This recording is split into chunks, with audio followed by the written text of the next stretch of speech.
সাদা কুকুর এসে কোনো কথা বললো না, শুধু বললো যে তোর বেটা কথা, যে আব্বা বললো আমি জানি না, আর অমনি পকেট থেকে গুলিটা বাই করে পটাম করে আব্বাকে গুলি করে দিল। যখন গুলিটা মেরে দিয়েছে ডান্ডাকে, তখন ডান্ডা পড়ে গিয়েছে বুকে হাত দিয়ে, আর বুক দিয়ে রক্ত বেরোতে লাগলো। এমএলএ বিকাশ দত্ত, মৃত্যু সাহায্য কত ভয়ানক হয় তা তোকে আমি হারে হারে টের পাইয়ে দেবো। তুই শুয়োরের বাচ্চা, আমার বাবাকে গুলি করে অনেক বড় একটা অন্যায় করলি তুই। ওগো তুমি আমার কাছে একটা কথা শোনো, দেখো এমএলএ সাহেবের সাথে দিনের দিন আমাদের শত্রুতা বেড়েই চলেছে, আর এইভাবে যদি শত্রুতা থাকে তাহলে তো একদিন আমাদেরকে বাড়িতে এসে সবাইকে গুলি করে মেরে দেবে গো।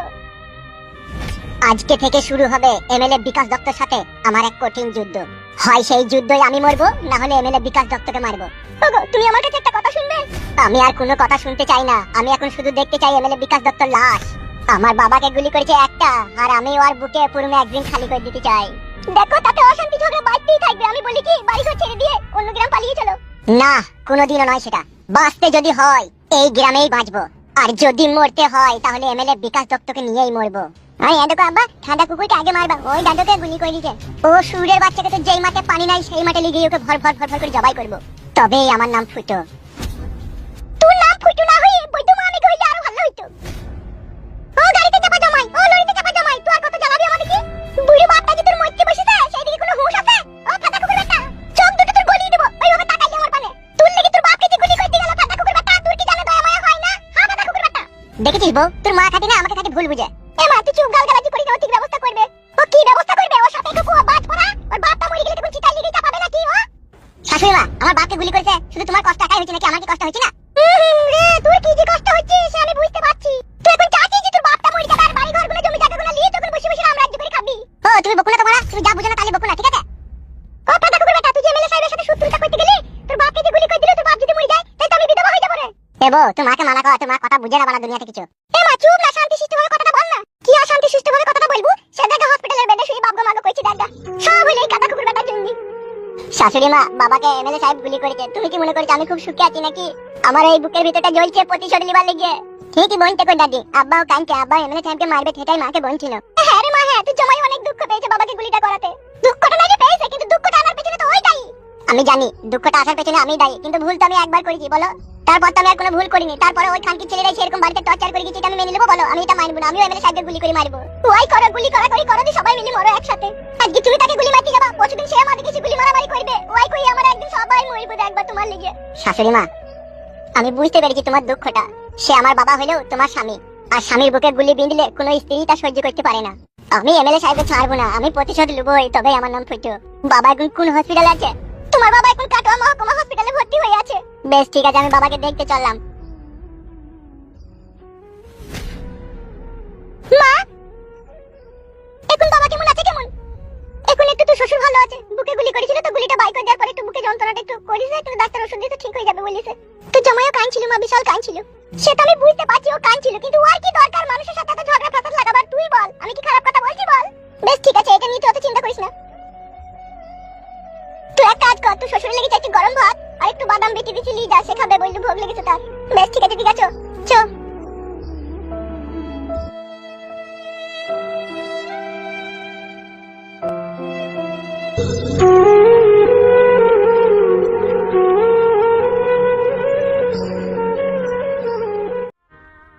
আব্বা কে?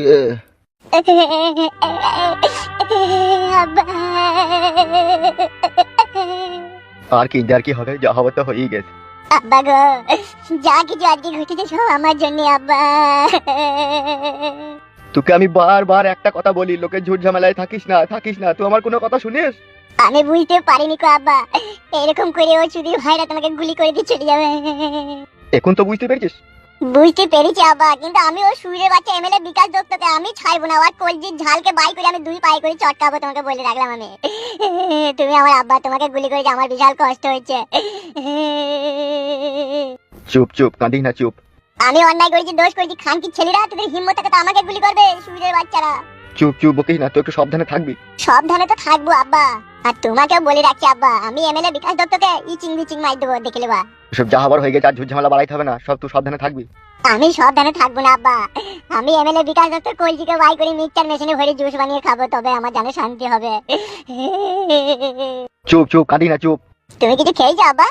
না না, আমি হসপিটালের খাবার খেতে পারি না, গন্ধ করে। তোর মাকে বলেছি তোর বইয়ের হাতে চারটি ভাত লিয়ে পাঠিয়ে দিবে। আব্বা গো বলি কলা আপেল এনে দেবো, আব্বা খাবা তুমি? না না, এখন ওইসব জিনিস খাওয়া যাবে না, ডাক্তারে বারণ করেছে। বেশ ঠিক আছে আব্বা, তুমি তাহলে থাকো, আমি সন্ধ্যাবেলায় আবার একবার আসবো তোমাকে দেখতে। হ্যাঁ আব্বা। না না, সন্ধ্যেবেলায় আসতে হবে না, তুই সাবধানে থাকবি, আমি ঠিক ভালো থাকবো, তোকে বারবার আসতে হবে না, ওরা দেখতে পেলে অসুবিধা আছে। অসুবিধা তো এবার হবে শুরু আব্বা। ঝুটঝামেলা করি না, ঝুটঝামেলা করিস না। ডাক্তার কি বললো আবার, কদিন পর তোমাকে ছাড়বে বললো? এই সেলাইটা শুকিয়ে গেলেই ছেড়ে দেবে। তোমার বিশাল কষ্ট হয়েছে বলো আব্বা, গুলিটা যখন তোমার বুকে ঢুকে গেছে। আমি বাপ, তুই আমার ছেলে, তুই জন্য আমি হাজার কষ্ট সহ্য করবো রে বাপ, কিন্তু তোর কিছু হইলে আমি সহ্য করতে পারবো না, বুঝলি বাপ? সেই জন্য বলছি ওসব ঝুটঝামেলা করিস না, তুই নিজেকে সাবধানে রাখবি, বুঝলি তো? চারিদিকে আমাদের শত্রু এখন বেরিয়ে চলেছে। বেশ ঠিক আছে আব্বা, তুমি বেশি কথা বলো না, তাহলে আমার বুকে যন্ত্রণা করবে। আমি আসছি আব্বা, হ্যাঁ তুমি তাহলে থাকো। বেশ ঠিক আছে, যা।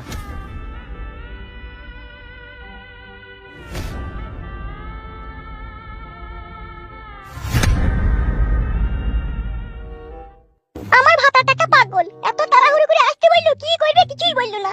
মাকে বললাম না, মা আবার আমার জন্য কি চিন্তা ভাবনা করবে কি জানি। ফোনে বললেই তো পারতো, এত তাড়াহুড়ো করে ডাকলো কেন ও আমাকে? চলে এসো তুমি? হ্যাঁ চলে এসেছি। কি ব্যাপার, কি এত তাড়াহুড়ো করে আসতে বললে তুমি? তাড়াহুড়ো আবার কি? আমি তোমার স্বামী, তুমি আমার বউ, আমি দেখেছি তুমি এসেছো। কি এমন কাজ আমাকে নিয়ে যে তাড়াহুড়ো করে ডাকতে দিল? একটা বিশেষ গুরুত্বপূর্ণ কাজের জন্য তোমাকে এখানে ডাকা হয়েছে। সেইটাই তো জিজ্ঞেস করছি, কাজটা কি? একটা কথা বলবো তোমাকে। একটা কেন, তুমি হাজারটা কথা বলো, আমার কোনো অসুবিধা নেই। তুমি তোমার স্বামী, তুমি বলবে না তো কে বলবে? তাহলে অত যখন ভালোবাসো, অত যখন বিশ্বাস করো, তখন আবার অত চিন্তা কিসে তোমার? শুনো, চিন্তাটা আমাকে নিয়ে নয়, ঠিক আছে? আমি যে বাড়ি থেকে চলে এসেছি, কাউকে কিছু বলে আসিনি, ঠিক আছে? তাহলে আমাকে বাড়িতে ওরা খোঁজাখুঁজি করবে না বলো? সে তোমার অত চিন্তা নাই, আমি ফোন করে শাশুড়ি মাকে বলে দেবো, আমার বউ আমার কাছেই আছে। বেশ, সে না হয় বলবে, তা বলো এখন কেন তাড়াহুড়ো করে ডাকলে সেটা বলো। কি হইলো বলো, বুবার মতো চুপ হয়ে গেলে কেন তুমি? কি গো, তো হুট কুচাইছো কেন, বললো কেন? বলবো, কিন্তু তার আগে তোমার কাছে একটা কথা জানতে চাই আমি। বলো, কি জানতে চাও? আমি সব বলতে রাজি আছি, বলো। কথাটা হচ্ছে শোনাবো। কি বলো? আমি যদি মরে যাই তোমার কষ্ট হবে? ও মাই, আমার গালে কালি গলায় দড়ি, কি সর্বনাশের কথা বলছি গো। কি ও কথা বলছো কেন গো তুমি? আমি আর বাঁচতেও পারি, নাও বাঁচতে পারি বউ। কেন, কিসের জন্য? কে তোমাকে মারবে? কার এত বড় হিম্মত, কার এত বড় ক্ষমতা? একমাত্র তুমিই পারো আমাদের দুজনকে বাঁচাইতে। কি হয়েছে বলো তো, আমি কিছু বুঝতে পারছি না তোমার কথা। এই বাড়িতে বেশিক্ষণ থাকা যাবে না, তুমি আমার সাথে এসো। কোথায়? আমার সাথে এসো, আমি সব বলছি।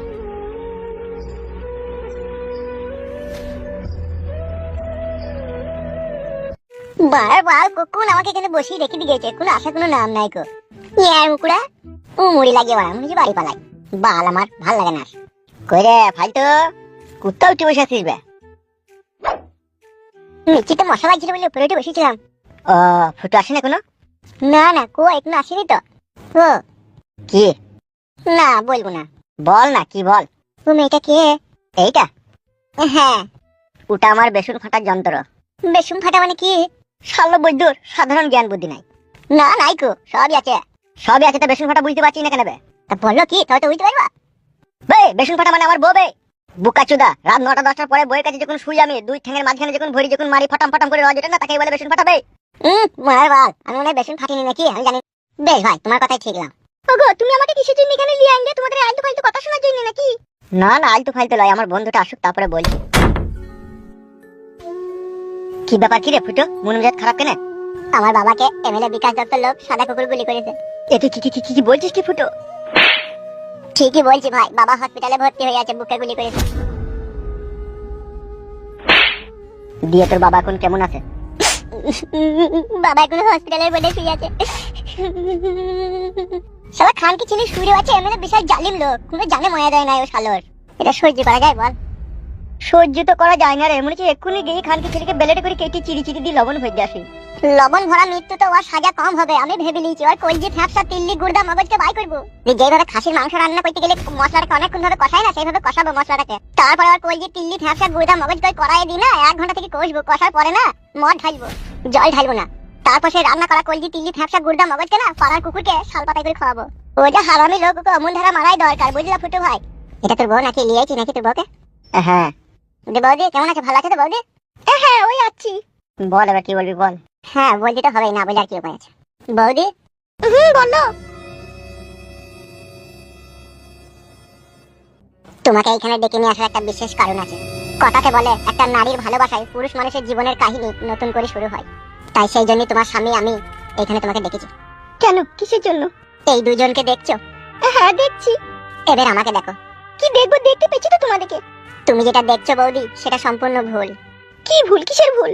তোমার চোখের সামনে আমরা 3 জনের জীবন্ত মনে হলেও আসলে আমরা মৃত। কি বলছো কিছুই বুঝতে পারছি না, আমি একটু বুঝিয়ে বলবে? তুমি নিশ্চয়ই শুনেছো কিছুদিন আগে আমাদের গ্রামে যে রেপ করে যে মেয়েটা মরে গেল, এমএলএ সাহেবের মেয়ে।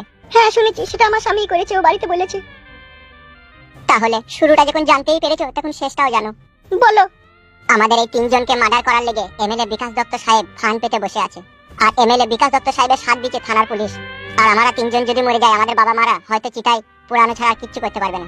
এমএলএ বিকাশ দত্ত সাহেবের বিরুদ্ধে লড়াই করে আমাদের খুনের প্রতিশোধ নিতে পারবে না। তাই তোমার স্বামী আর আমি মনে মনে চিন্তা ভাবনা করেছি, প্রতিশোধ নেবার একমাত্র হাতিয়ার হচ্ছে তুমি। আমি? সেটা কি করে? একটা নারী যা করতে পারে একটা পুরুষ মানুষ তা কখনোই কোনোদিনও করতে পারে না। কি করতে হবে আমাকে? আমাদের এই তিনজনের জীবনকে বাঁচাতে হবে তোমাকে। আমি কি করে বাঁচাবো? এমএলএ সাহেব যদি তোমাদেরকে মার্ডার করে ফেলে? ওইখানে গুড়ে আর মধুতে পাইল করে ভরা আছে। কি বলতে চাইছো একটু গুছিয়ে ভালো করে বলো না।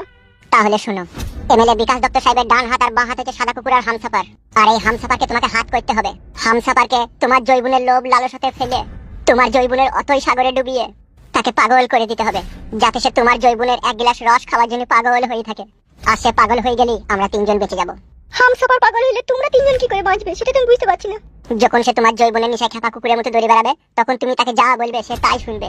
আর একদিন ওকে তুমি তোমার ঘরের ভিতরে ডাকবে, তোমার শরীরের সমস্ত সাজ পোশাক খুলে ফেলে দেবে।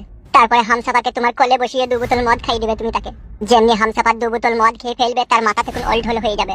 আর ওই সময়তে হামসাপার তোমার সাথে যৌন মিলন করার চেষ্টা করবে। আর সেই সময় তুমি তাকে যৌন মিলন করতে দিবে না, তার আগে তার সাথে একটা শর্ত রাখবে তুমি। কি শর্ত রাখবো? সেই সময় তুমি বলবে এমএলএ বিকাশ দত্ত সাহেবের মুন্ডুটাকে কেটে তুমি আমার কাছে নিয়ে আসো, তবে আমার সাথে তোমাকে যৌন মিলন করতে দেবো। সেটা কি সে করবে? পুরুষ মানুষ ওই 5 মিনিটের যৌন মিলন করার জন্য গোটা দুনিয়াকে ভুলে যায়। তাই তোমার কাছে একবার শোয়ার লেগে ওই কাজটা করতে বাধ্য হয়ে যাবে তখন। কি রে, কিছু বল তোর বউকে। কি বলবো, আমার বউ তো জ্ঞানমান মেয়ে, ও সবই তো বুঝতে পারছে নিজের স্বামীকে বাঁচানোর জন্য এটুকু কাজ তোকে করতেই হবে। আর না করো না বৌদি, প্লিজ। আমি অবশ্যই চেষ্টা করব তোমাদের তিনজনের প্রাণ বাঁচানোর জন্য। সত্যি ভাই কালো কুকুর, ভাগ্য গুণ একটা বউ পেয়েছিলি রে, এরকম বউয়ের পা ধুয়ে পানি খাওয়া দরকার রে। থাক, ও কথা বললে আমাকে লজ্জা দিও না। সত্যি তোমার মতো মেয়ের কোনো তুলনা হয় না। এখন আমাকে বলো, আমি হামসাপারকে কি করে পেমেন্ট জালে ফাঁসাবো? ওই সুইরের বাচ্চাকে ফাঁসানোর জন্য একটাই রাস্তা খোলা আছে। কি সেই রাস্তা?